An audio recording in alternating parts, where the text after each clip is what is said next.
Cody Rhodes going off script on SmackDown and CM Punk dropping a pipe bomb on Raw have only amplified the growing tension between WWE's talent and its parent company, TKO Group Holdings. Accusations of corporate interference, forced celebrity involvement, and rising ticket prices have turned the road to WrestleMania 42 into something far bigger than what happens inside the ring. Now, multiple WWE stars are reportedly speaking out publicly against TKO, with talk of an internal revolt forming behind the scenes. Some even believe the situation could escalate into mass departures and major changes within the company, potentially putting WrestleMania 42 itself in jeopardy. So in this video, we break down exactly how this conflict escalated, who's involved, and why the entire WWE system might be on the verge of a major shakeup. On April 3, 2026, at the Enterprise Center in St. Louis, Missouri, something happened on WWE SmackDown that nobody expected. For weeks, a mystery storyline had been building. Randy Orton had been talking to someone on the phone, a secret collaborator who was going to help him dethrone Cody Rhodes as undisputed WWE champion at WrestleMania 42. Fans speculated,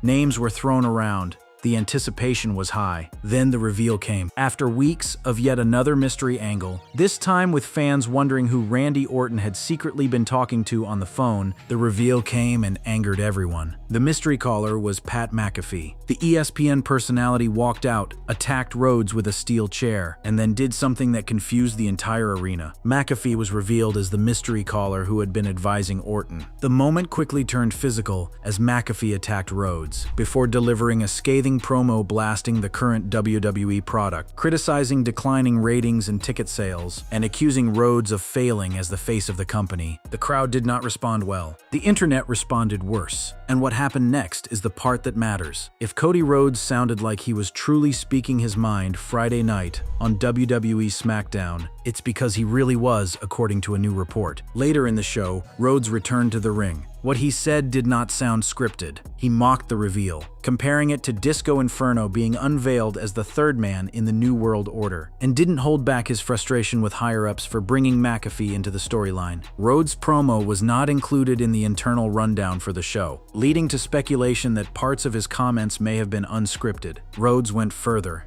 He called McAfee a stoner, grifter, Logan Paul without muscles, human hat rack, fly-by-night, and said the whole reveal landed about, as well as if Disco Inferno had been the NWO's third man instead of Hulk Hogan. Then came the line that changed the entire tone of the segment. Rhodes practically dared the powers that be to fire him, noting how things had worked out for the company the last time they parted ways. That was a reference to when WWE released him back in 2016. He went on to become the biggest free agent in wrestling, won the AEW World Championship, and then returned to WWE as the most over babyface in the company. Rhodes was sending a clear message, not to Orton, not to McAfee, but to the people calling the shots above the wrestling. If it felt like an impromptu promo meant to save face because Triple H was backstage on his phone, and seeing the extremely negative reaction on social media, that's because it's apparently close to exactly what was happening. According to Bodyslam.net, unnamed members of the WWE creative team told Rhodes to go to the ring and shoot from the hip about the reveal. The report said this was done because WWE and Rhodes himself are upset that TKO is yet again forcing themselves into WrestleMania and messing up the original plans. That's the critical piece. This was not one rogue talent going off the rails. This was the creative team itself green-lighting the rebellion. Sources indicated that Rhodes was told from members of creative to go to the ring and shoot from the hip. Regarding Pat McAfee and TKO, Rhodes and other members of the creative team have legitimate gripes with TKO for sticking their nose in storylines close to WrestleMania multiple years in a row. So this was sanctioned dissent, and it was aimed directly at the company that owns WWE. If Cody Rhodes fired the first shot on Friday, CM Punk launched the missile on Monday. The April 6, 2026 episode of Raw opened not with a match, not with a brawl, but with Punk sitting cross-legged in the middle of the ring, the same position he took during the original pipe bomb promo in 2011. Everyone who saw it knew what was coming. Nobody knew how far he would go. World Heavyweight Champion CM Punk kicked off this week's episode of Monday Night Raw, where he cut a passionate pipe bomb promo on the likes of Pat McAfee, Ari Emanuel, The Rock, and his WrestleMania 42 opponent, Roman Reigns. Punk started with Reigns, and he was ruthless. He said he doesn't care that Reigns hates him because he won't trade his authenticity for approval. He went after Reigns' lineage, calling him a buck-toothed Nepo baby who ate dog food for a weird old man. The weird old man being a thinly veiled reference to Vince McMahon. He then heavily implied that the OTC's career accomplishments were overblown, and said it was his father who got him the job in WWE in the first place because he sucked at football. Punk then pivoted to The Rock. Punk said, "My bloated cousin isn't on the board of directors," in reference to The Rock's position within TKO. That's a verifiable fact. The Rock has been a member of the TKO board of directors since 2024, which gives him a tangible corporate stake in the company his family helped build. But the real bomb came when Punk turned his crosshairs on Pat McAfee, and without naming him explicitly, TKO executive chairman Ari Emanuel. Punk told McAfee to call up that agent that was foolish enough to shoehorn you into this business and this show, and tell him to lower the ticket prices. He closed with a direct demand that many wrestlers have apparently been whispering behind closed doors for months. Lower the ticket prices so families can actually attend WrestleMania. According to Mike Johnson of PW Insider, WWE had a plan for what they wanted CM Punk to say last night on WWE Raw. However, Punk went out there and cut a promo from the heart, going off script from the original plan. Johnson reports that Punk's remarks last night mirror the backstage frustration of several talents over the past few weeks. The crowd ate it up. The internet exploded, and then something very revealing happened. WWE edited the clip posted to their official X account, removing the portion where Punk called for lower ticket prices. Although that line was kept in the YouTube posting of the promo, it was deleted in the X post from the WWE's official account. A community note has been added to the clip by X users which reads, "The official WWE clip is edited and omits the end of CM Punk's promo where he calls on TKO to lower ticket prices." That edit tells you everything. The company was fine with Punk attacking Roman Reigns, fine with him roasting The Rock, but the line about ticket prices, the one that targeted TKO's bottom line, that was too far. That was the part someone upstairs wanted buried. The folks over at Body Slam reported that both WWE and TKO are very aware of the negative chatter regarding the high cost of attending their shows. Several top stars have also reportedly been pushing for the company to lower ticket prices for some time now, feeling that the hardcore audience has been priced out from experiencing the product in person. Brian Alvarez of the Wrestling Observer says that message has apparently been received. Finally, the talent had been pushing this message privately. Rhodes put it in front of the SmackDown audience. Punk delivered it on a silver platter to millions watching on Netflix. And now, reports indicate WWE is looking to lower ticket prices through the summer. Whether WrestleMania 42 itself will be included in that reduction remains unclear. To understand why WWE wrestlers are this frustrated, you have to understand how the power structure shifted. Most wrestling fans had probably never heard of him until Vince McMahon sold WWE to Endeavor in 2023 for a whopping $9.3 billion. Suddenly, for the first time ever, a McMahon was no longer in control. Endeavor CEO Ari Emanuel now ran WWE. That sale fundamentally changed who calls the shots. Whoa!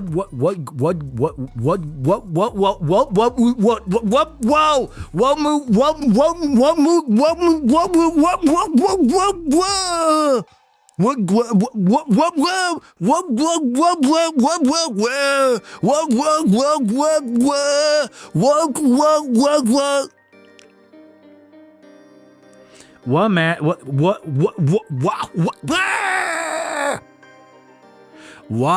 Whoa!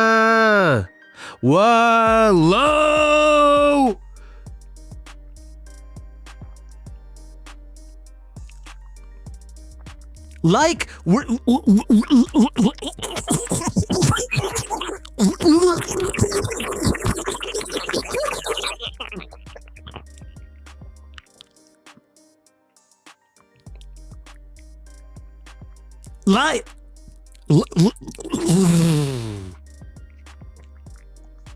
like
He's also the executive chairman of TKO Group Holdings, the merged public company made up of WWE and the UFC. Emmanuel is also a famous celebrity agent, and it looks like he's using his background and power to inject what he wants into WWE programming. Emmanuel is not a wrestling guy, he's a Hollywood deal maker. Ari Emanuel was born in Chicago in 1961, and his brother Ram was President Obama's chief of staff and the former mayor of Chicago. Ari became a talent agent before creating his own agency, Endeavor, in 1995. He was an agent to some huge A-list Hollywood stars like Ben Affleck, Matt Damon, Larry David, Martin Scorsese, and one Dwayne "The Rock" Johnson. That last name is critical. Emmanuel's relationship with The Rock sits at the center of 2 years' worth of WrestleMania controversies. At WrestleMania XL in 2024, The Rock cleared his Hollywood schedule to face Roman Reigns at WrestleMania XL, only for creative head Paul Levesque to push Rhodes in that spot. Triple H went against TKO's preference and put Cody Rhodes in the main event instead. The Rock ended up teaming with Reigns in a tag match. That creative defiance reportedly set off a chain of events that is still rippling through WWE today. By 2025, Emmanuel's fingerprints were all over the Elimination Chamber and WrestleMania build. At last year's Elimination Chamber, when John Cena turned heel on Cody Rhodes, it was Emmanuel's idea to have The Rock be there, where the final boss oddly wanted Cody's soul, because he thought it would be a great way to sell tickets to WrestleMania. The Rock showed up, helped engineer one of the most talked about heel turns in years, and then disappeared. It ended up being a major disaster when The Rock decided he didn't want to be part of the Cena storyline, and wasn't part of WrestleMania or the build-up to it. All fans got instead was Travis Scott, which again was an Emmanuel idea. Travis Scott, a rapper with minimal wrestling training and, according to insiders, minimal commitment. According to the Wrestling Observer, Scott is reportedly a personal client of Ari Emanuel. Despite being supported by Endeavor and TKO chairman, his lack of commitment quickly caused things to fall apart. WWE reportedly saw Scott as lazy and difficult to work with, and he was eventually dropped from the company entirely, but not before he played a major role in the WrestleMania 41 main event, a role that left fans livid and damaged what should have been the crowning moment of John Cena's farewell heel run. Now, in 2026, the same pattern is repeating. It was reported that the call to insert Pat McAfee into the Rhodes and Orton program did not come from Chief Content Officer Paul Triple H Levesque. This particular creative plot twist came straight from Ari Emanuel and others involved in TKO management. The reasoning? The move was made in an effort to boost interest in the show and for corporate synergy between WWE and ESPN. McAfee works for ESPN. TKO sees WrestleMania's first hour airing on ESPN platforms as a crossover opportunity. So instead of letting the Rhodes vs. Orton storyline breathe on its own terms, two men with a 20-year history, a perfect built-in narrative, corporate decided it needed a celebrity injection. TKO's owner Ari Emanuel is reportedly the reason behind McAfee getting slotted into a major storyline. Recent quotes featured Emanuel revealing he wants to make McAfee a major celebrity akin to prime Sylvester Stallone. The next Sylvester Stallone. That is the vision TKO's leadership has for Pat McAfee. And it's that kind of disconnect between what corporate wants and what fans and wrestlers want that has brought this entire conflict to a boiling point. The tension between TKO and WWE's creative team doesn't exist in a vacuum. It's one symptom of a much larger transformation that has been reshaping the fan experience since the Endeavor merger. Barstool Sports' Eric Nathan declared that WWE selling to TKO has been a ginormous failure. He cataloged the complaints. Shows that are 70% commercials, matches that can't build momentum because ads run non-stop during them, and advertisements plastered everywhere. On the ring, on tables, on ladders, on every single inch of real estate. Nathan went further, pointing out that TKO has eliminated house shows and made live events unaffordable. It's because of them that advertisements are all over the ring mat. Major PLEs like Royal Rumble and WrestleMania are going to Saudi Arabia, and ticket prices have gone through the roof. The ticket pricing issue is particularly explosive right now because WrestleMania 42 is not selling as well as expected.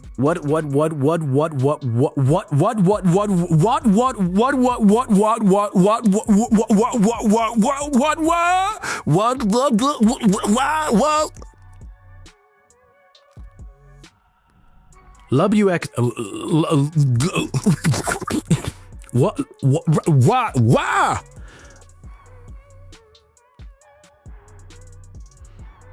Right.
because current sales are tracking approximately 18% behind last year's pace. As of early April, Night 1 has sold 38,711 tickets, and Night 2 has sold 40,333, well below the numbers at the same point before WrestleMania 41. Those are troubling numbers for an event returning to Allegiant Stadium in Las Vegas, the same venue as last year. The slower ticket sales have been attributed to multiple factors, including premium pricing, the event returning to the same venue for a second consecutive year, and criticism of the Road to WrestleMania build, which has relied heavily on shock value and last-minute additions rather than long-term storytelling. And instead of addressing the pricing issue head-on, TKO's strategy has been to bring in more celebrities to generate mainstream buzz. Instead of relying on a roster of talent to sell tickets to WWE's biggest and most important event of the year, they're using celebrities and internet personalities to boost sales. The two-day event in Las Vegas isn't selling as well as WWE would hope, so they've enlisted people like Jelly Roll, McAfee, Lil Yachty, and iShowSpeed, in the hopes their involvement will get people to attend. But with high ticket prices and an unstable economy, attending WrestleMania isn't exactly a priority for most. Instead, it's backfired on WWE. Fans have grown increasingly fed up with layup storylines such as Rhodes and Orton, who share a two-decade-long history. The cost of being a fan has skyrocketed under TKO. You have dramatically increased ticket prices and multiple app and cable package subscriptions to watch. We were spoiled to have it all with the WWE Network, where all you needed was that and a way to watch USA Network or catch it the next day on Hulu.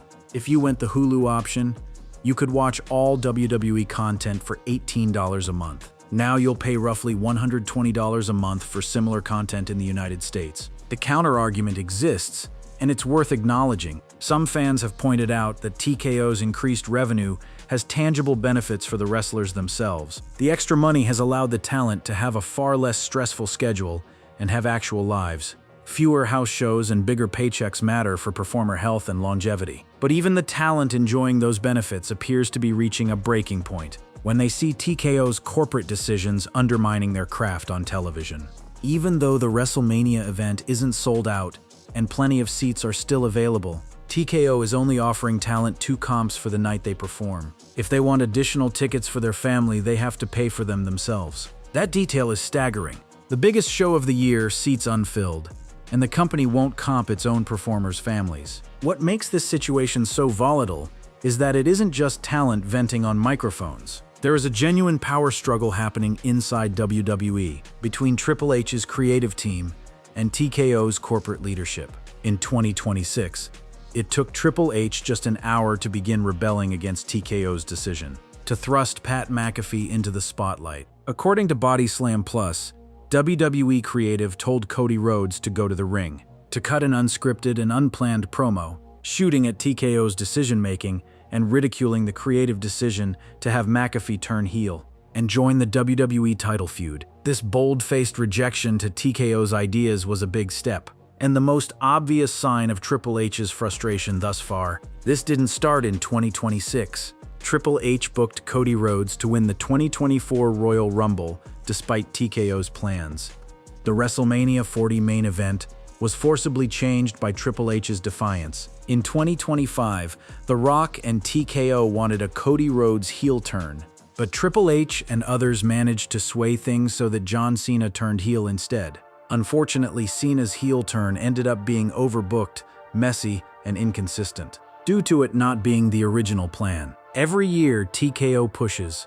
Every year, Triple H pushes back. And every year, the resulting compromises produce half-baked storylines that frustrate fans. The creative process has become a tug-of-war where neither side gets what it actually wants, and the audience pays the price, literally and figuratively. Some analysts have drawn comparisons to the fall of WCW in the late 1990s and early 2000s. The fact that Emmanuel is making these kinds of decisions, forcing Levesque to figure out how to turn chicken crap into chicken salad, is the same kind of stuff that happened in WCW. Turner executives, who knew nothing about wrestling, kept meddling in creative direction. The parallel is sobering. WCW went from being the #1 wrestling promotion in the world to going out of business, and one of the key factors was corporate executives who prioritized mainstream crossover appeal over the wrestling product itself. Now layer in the legal issues. TKO shareholders are suing WWE and TKO over how the merger was conducted. Shareholders are alleging that TKO pushed the sale through quickly, conspiring with McMahon to retain his role in the company. Text messages unearthed in that lawsuit revealed that Vince McMahon was still pulling strings on creative decisions,